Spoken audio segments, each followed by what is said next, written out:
ఏమిటి అనుకుంటుంటారు. కానీ మనం చూస్తున్న ఒక ట్రెండ్, లేబర్ అన్న మాట వినపడిన ప్రతి సందర్భంలోనూ ఇది మనకందరికీ తెలుసు. క్యాజువల్ కాంట్రాక్ట్ పీస్ రేట్ వర్క్స్లో ఆడవాళ్ళ సంఖ్య విపరీతంగా పెరుగుతుంది. హోమ్ బేస్డ్లో విపరీతంగా పెరుగుతోంది. ఈ క్యాజువల్ పీస్ రేట్ వర్క్ ఏదైతే ఉందో, ఈ వర్క్ పద్ధతే ఆడవాళ్ళ మీద లైంగిక దోపిడీకి విపరీతమైన ఆస్కారాన్ని ఇస్తోంది.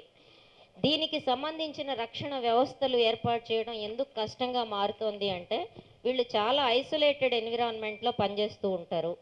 ఈ ఐసోలేటెడ్ ఎన్విరాన్మెంట్లో అక్కడ పీస్ పద్ధతిలో తీసుకెళ్ళి ఇచ్చే వ్యక్తి దగ్గర నుంచి మొదలుపెట్టి బిల్డింగ్లో ఉండే తాపీ మేస్త్రి వరకు వీళ్ళకి పనికి సంబంధించిన భద్రత లేకపోవడం వల్ల లైంగికంగా ఎవరేం చేసినా మాట్లాడలేని దశ ఆడవాళ్ళకి వచ్చింది. దాని మీద వాళ్ళు కంప్లైంట్ కూడా చెప్పరు. చెప్పినందువల్ల వాళ్ళకు ఉపయోగం ఉండదు అని వాళ్ళు అనుకుంటున్నారు. ఇప్పుడు అడ్డా కూలీలు ఉన్నారు, వాళ్ళకి సంబంధించి వాష్రూమ్కి సంబంధించినది ఒక సమస్య మాత్రమే. ఆ సమస్య రెండు రకాలుగా ఉంది. ఇప్పుడు వాళ్ళు బాగా బిజీ సెంటర్లో నిలబడితే తప్ప వాళ్ళని వచ్చి వర్క్కి తీసుకెళ్లే పరిస్థితి ఉండదు. అడ్డాలన్నీ అట్లాంటి షెల్టర్లోనే ఉంటాయి. అట్లాంటి చోట వీళ్ళకి ఒక చిన్న షెడ్, ఒక టాయిలెట్ బిల్డ్ చేయమంటే అది పెద్ద ట్రాఫిక్ ఇష్యూగా మారే అవకాశం ఉంటుంది. కానీ అదే సందర్భంలో వీళ్ళకి వేరే దగ్గర ఎక్కడన్నా షెల్టర్ ఏర్పాటు చేస్తే అక్కడ వాళ్ళ కస్టమర్స్ వచ్చి వెతుక్కోవడం అనేది కష్టం అవుతుంది. కాబట్టి ఈ రెంటిని ఎట్లా సమన్వయం చేయాలి అనేది పెద్ద సమస్య వాష్రూమ్కి సంబంధించి. రెండోది ఏంటంటే, అన్నిటికంటే ముఖ్య ఎన్జిఓస్ని ఇన్వాల్వ్ చేశారు కాబట్టి లేబర్ డిపార్ట్మెంటు ఒక పని చేయగలదని నేను అనుకుంటున్నాను, వాళ్ళు శ్రద్ధ పెడితే. అదేమిటి అంటే, ఎన్జిఓస్ ఏ ఏ ప్రాంతాల్లో అయితే వాళ్ళు పనిచేయగలరో అట్లాంటి అడ్డాలు ఏవైతే ఉన్నాయో అడ్డాలకి అక్కడ పనిచేస్తున్న ఎన్జిఓకి మ్యాచింగ్ పెట్టి ఒక రిజిస్ట్రేషన్ బుక్ పెట్టి ఏ రోజు ఏ మహిళ ఎవరితో వెళుతోంది వాళ్ళ అడ్రస్తో సహా రాయించుకొని వెళ్ళడం వల్ల వాళ్ళ మీద ఈ రకమైన దాడులకి పాల్పడేటప్పుడు ఒక రకమైన భయం ఉంటుంది.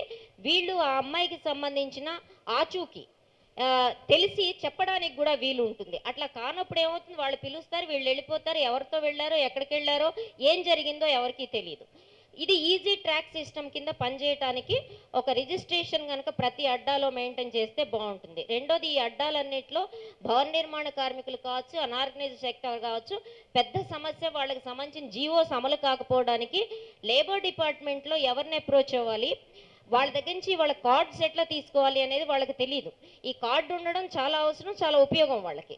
కానీ మా దగ్గరకు వచ్చి వాళ్ళు నమోదు చేసుకోవాలి అనగానే క్యాజువల్ కాంట్రాక్ట్ ప్లస్ మైగ్రెంట్ ఎక్కడైతే వాళ్ళు స్టేబుల్గా ఉండరో వాళ్ళు వచ్చి తీసుకోవడం చాలా కష్టసాధ్యమైన విషయం.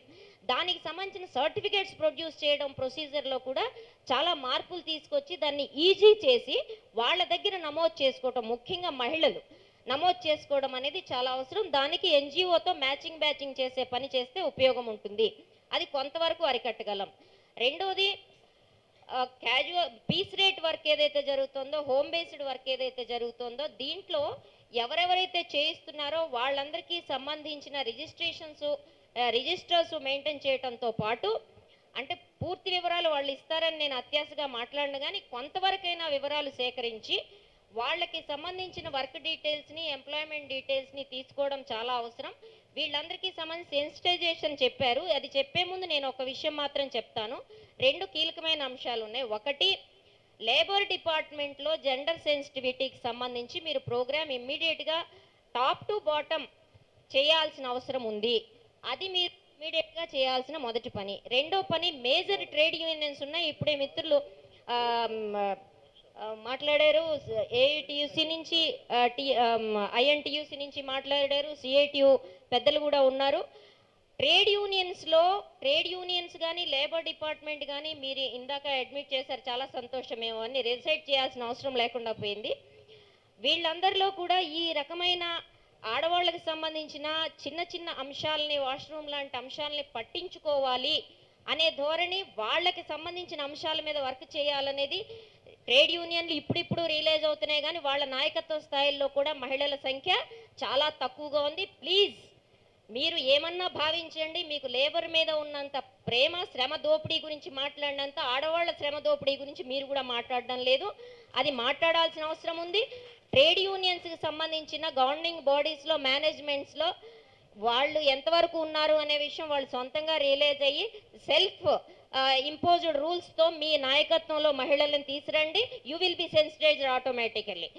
రెండోది, వాళ్ళకి సంబంధించి ట్రేడ్ యూనియన్స్ మీతో పనిచేస్తాయి కాబట్టి వాళ్ళకి జెండర్ సెన్సిటివిటీ యాక్టివిటీస్ని, చైల్డ్ లేబర్కి ఇట్లా చేశారు గతంలో లేబర్ డిపార్ట్మెంట్.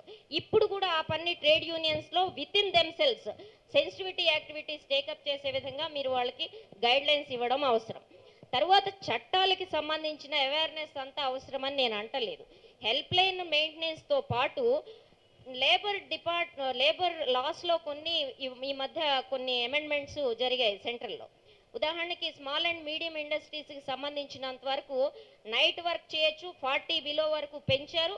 ఈ 40 బిలో వరకు పర్మిషన్ అక్కర్లేదు, ఏ రకమైన విమెన్ అక్కర్లేదు, ఎంత వేతనాలు అనేది అక్కర్లేదు అని చెప్పి చాలా నైట్ వర్క్ కూడా ఆడవాళ్ళు చేయొచ్చు అనే అమెండ్మెంట్ ఇప్పుడు వచ్చింది ఒక 15 రోజులు 20 రోజుల క్రితం. ఇట్లాంటి చట్టం వచ్చిన తర్వాత సురక్ష సేఫ్టీ అండ్ సెక్యూరిటీ అనే దాన్ని మనం ఎట్లా ఎన్ష్యూర్ చేస్తామనేది అది చాలా పెద్ద సవాలు కింద మారనుంది. ఈ నేపథ్యంలో ఈ ఎంప్లాయ్మెంట్కి సంబంధించిన మొత్తం రిజిస్ట్రేషన్ మెయింటైన్ చేయగలిగిన దాన్ని ఏమంటారు కెపాసిటీ లేబర్ డిపార్ట్మెంట్కి ఉందని నాకు అనుమానం వస్తుంది. ఎందుకు వస్తుందంటే చైల్డ్ లేబర్ అసంఖ్యాకంగా ఉన్నప్పుడు మానిటరింగ్ ఎందుకు చేయలేకపోతున్నారంటే మీకు ఎంత సంఖ్య తక్కువ ఉందో మాకు కూడా తెలుసు. ఎన్ఫోర్స్మెంట్ లేనప్పుడు ఎట్లా చేస్తాం? డొమెస్టిక్ లేబర్కి సంబంధించి కూడా డొమెస్టిక్ విమెన్ వర్కర్స్ సంబంధించిన లైంగిక దోపిడీ చాలా విస్తారంగా జరుగుతోంది. ఈ నేపథ్యంలో నేను అనేది ఏంటంటే, మీరు ఎన్జిఓస్ని పిలిచారు కనుక ఆడవాళ్ళు వాళ్ళ ఉపాధి పోయే పరిస్థితి ఉన్నప్పుడు వాళ్ళు లైంగిక దోపిడీ మీద మాట్లాడరు. మీరు ఒక ప్రక్కన సెక్చువల్ హెరాస్మెంట్ యాక్ట్ కింద అక్కడ కంప్లైంట్స్ కమిటీ సీక్రసీ మెయింటైన్ చేస్తుందని చెప్పినప్పటికీ నాకు తెలిసి ఎక్కడా సీక్రసీ మెయింటైన్ కావడం లేదు.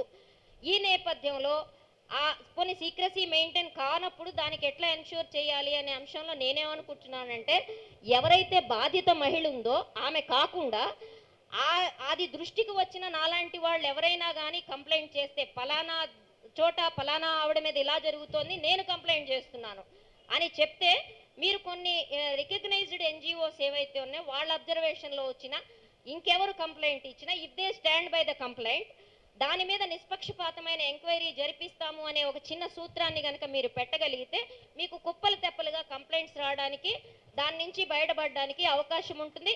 బాధిత మహిళే చెయ్యాలి అంటే సెక్చువల్ హెరాస్మెంట్ యాక్ట్లోనే పెద్ద లొసుగుంది. అదేమిటి అంటే, బాధిత మహిళ గనక దాన్ని నిరూపించలేకపోతే, ఒక లైంగిక దాడి పని ప్రదేశంలో జరిగినప్పుడు అందరినీ సాక్ష్యాధారాలు పెట్టుకుని ఎవరు చేయరు, ఎవరు చూడకుండానే చేస్తారు ఆ పని. అట్లాంటప్పుడు సాక్ష్యాలు లేనప్పుడు అది నిరూపించలేకపోతే షీఈజ్ పనిషబుల్ అని చెప్పి దాంట్లో క్లాజ్ పెడితే ఎవరు కంప్లైంట్ ఇస్తారండి? కాబట్టి let somebody else like us do it. అట్లాంటి క్లాజ్ కనుక మీరు అష్యూరెన్స్ ఇస్తే కంప్లైంట్స్ కమిటీలో, దెన్ మీకు కుప్పల తెప్పలుగా వస్తే we stand by it and మీరు నిష్పక్షపాతమైన ఎంక్వైరీ కంప్లైంట్స్ కమిటీ జరిగితే శిక్ష పడే అవకాశం ఉంటుంది. ఆ ప్రొవిజన్ మీరు కలగజేస్తే ఎక్కువ ఉపయోగం ఉంటుంది. Thank you very much.